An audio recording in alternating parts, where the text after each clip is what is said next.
Graça e paz, abençoados. Abençoados, eu vejo muitos dizendo que Mateus, Marcos, Lucas e João são Novo Testamento. Até aqui na Bíblia, vai estar marcando o Novo Testamento. Mas nós precisamos entender que esses livros não são Novo Testamento. Mas fala do nascimento de Jesus, então é Novo Testamento sim, porque o Velho Testamento é... Não, então nós vamos aprender isso aqui. Então veja só, nós precisamos entender que Jesus ele nasceu na época da lei. Vamos ver aqui em Gálatas, no capítulo 4, no versículo 4 e 5, que diz assim, ó: Vindo, porém, a plenitude do tempo, Deus enviou seu filho, nascido de mulher, nascido sob a lei. Então ele nasceu sob a lei. A lei estava em vigor quando Jesus nasceu. Aí diz, para resgatar os que estavam sobre a lei. Então, para resgatar, diz aqui o versículo 5, os que estavam sobre a lei. O povo de Israel, o povo judeu, ele estava sobre a lei. Então, veja aí o que está falando, para resgatar o que estava sobre a lei, a fim de que recebêssemos a adoção de filhos. Então foi para resgatar os que estavam debaixo da lei, a fim de receber a adoção de filhos.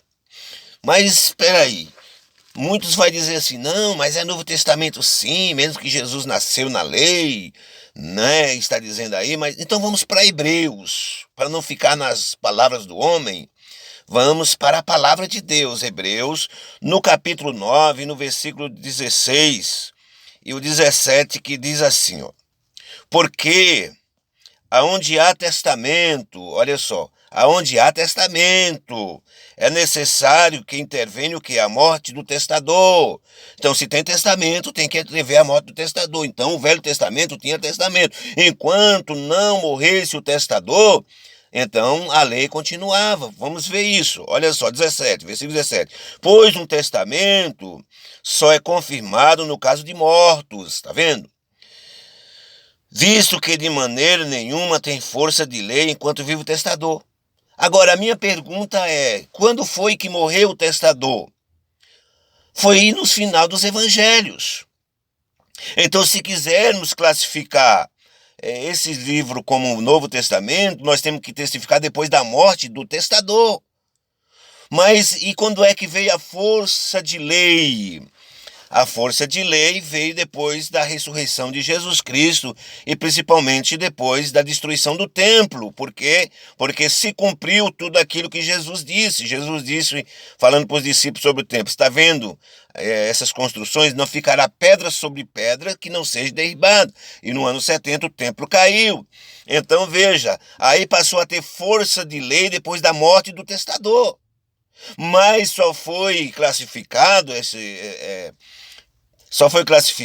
digamos assim, depois da queda do templo, porque eles continuavam ali no velho pacto, não é? Ali no templo.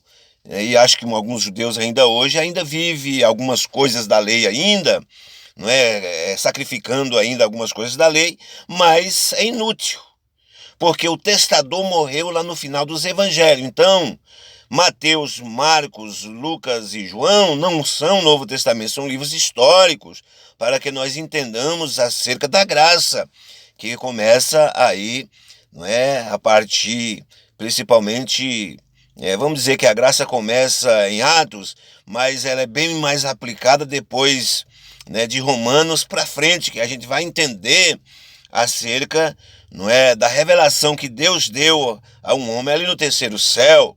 E esse homem, que é o próprio Paulo, ele que recebeu essa revelação, ele passa verdades aos gentios, porque ele foi apóstolo dos gentios, constituído pelo próprio Senhor. Então, nós hoje entendemos acerca da graça. Então, mas o que eu estou focando aqui é que esses 4 livros aí, Mateus, Marcos, Lucas e João, não são Novo Testamento.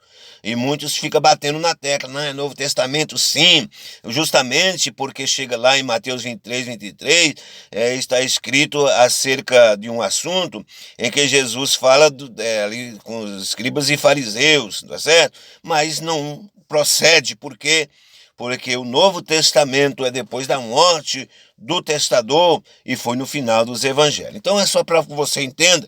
Então se você gostou desse conteúdo, deixa o seu joinha, deixa o seu like, se inscreve aí no canal, tá certo? E aí nós vamos estarmos aprendendo juntos. Nenhum homem é dono da verdade, tá certo? Mas nos ajuda aí, né? Aí no YouTube, o meu canal no YouTube é Félix Dizendo o que a Bíblia diz. Então se inscreva, por favor, tá certo? Graça e paz.